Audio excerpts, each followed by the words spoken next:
Nkosi yami ubungithanda zingakaqini izintaba, waphakade wangigcoba. Ngingukuqala kwendlela yakho, ngingumsebenzi wakho wasendulo. Ingakaqini imimango nemithombo yamanzi ingakampompozi ngamandla, nemithombo yemfula ingakampompozi ngamandla. uJehova wangidala ngaphambi kwendlela yakhe, ukujula kungakabibikho. Ukade sengizelwe engakalenzi leli zulu kanye nalomhlaba.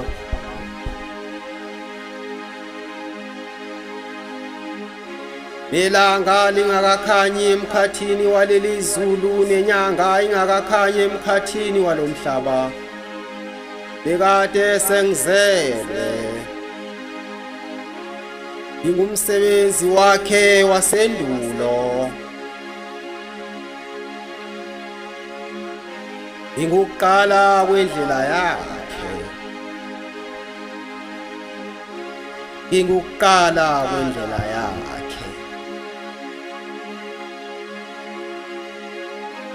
Ningathini bantu bami uma kusuka umuntu indoda indala ihlale ensimini yayo kusukela ekuseni kuze kushona ilanga, kuze kuhlwe kube sebusuku.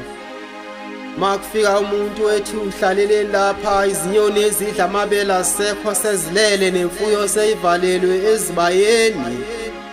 Ebese ethi yena ngeluse imfuyo efohlayo ezibayeni. Balandeli bakhe ayenabo abazanga ukuthi bazamphendula bethini. Wabe sethi yena, beka nini umuntu ethanda insimo yakhe.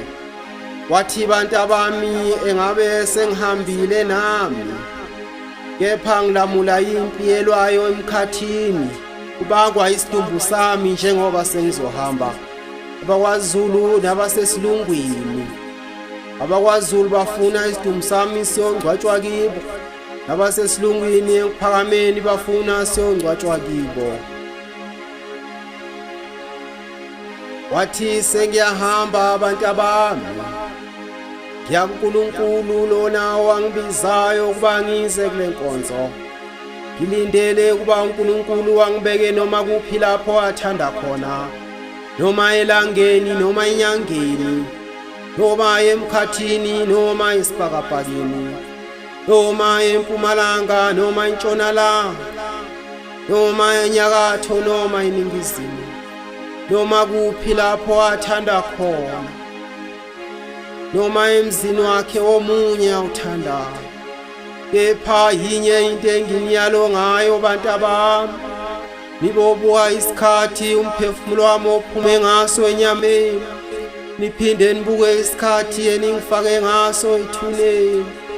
Lezo sikhathi zombili niboshaya insimbi ngazo endlini yozitsha zonke insuku. Lapho ngikhona ngiyakunikhumbula. Kwenzeka-ke ukuba umphefumulo wakhe uphume ngehola lesishagalolunye ngo-9 ekuseni, lokuyisikhathi somunye umprofethi omkhulu waseNazaretha uJesu Kristu, umphefumulo wakhe waphuma ngaso.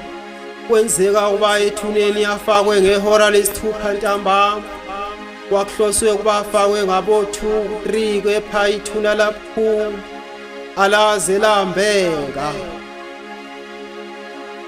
Inyama yami ikhathele izolala ethuneni, umphefumulo wami uzovuka wembathe inyama yentsha.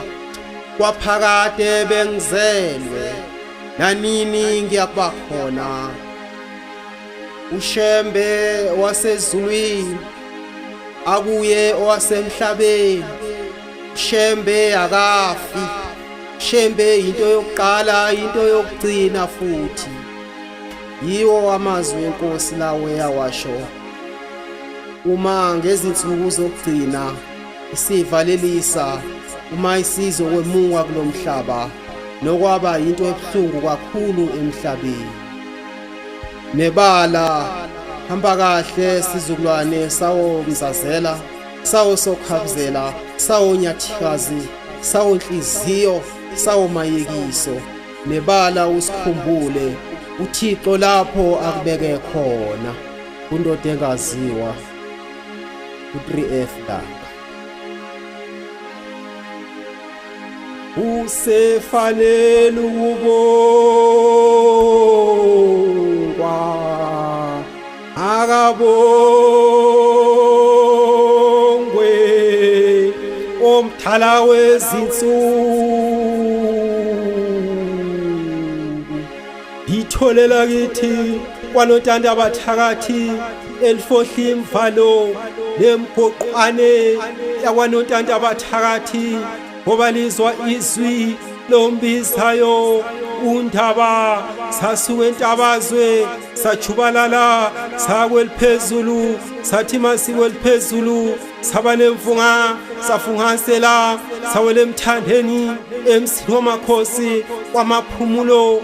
Amadoda athatha izinyawo ayomangala enkantolo, emangalela uShembe. Inkantolo imantshi yafika yavula iBhayibheli, iTestamente elidala nesiTestamente elisha, yaluka maqede yavuma yathi indaba zimnandi zisekuphakame. Ube ngugebhu mphana phansi kwelasemzumbe, kwavela amanzi kwamangala amadoda. Namhlanje na asamangele yabadida abasemhlabeni abakwazi ukubona wasezulwini. Mafika vela ezulwini usibathethelele sandla sembethe izulu omhlaba, wedwa owehle ezulwini wasoba umuntu ebantwini. Ingqayizivele yethu, igugu lethu, uyigugu lama-Afrika. Noma umhlaba uthanda noma ungathandi, uyingqayizivele, uyigugu lethu. Nkosi yamakhosi, Nkosi yezulu nomhlaba, indoda engaziwa, 3F Langa.